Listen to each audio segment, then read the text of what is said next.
तो गाइस, आप सबको एसके फार्मिंग में स्वागत है। देख सकते हैं गर्मी के मौसम में फोगर चलाना ज़रूरी होता है, इसलिए आप सभी भी फोगर चलाएं।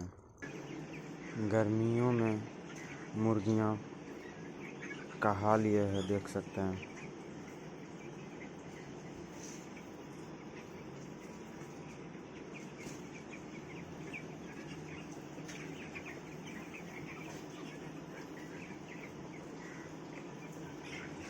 प्लीज़ लाइक और सब्सक्राइब ज़रूर करें, जिससे हमें नए नए प्रकार के वीडियो दे सकते हैं।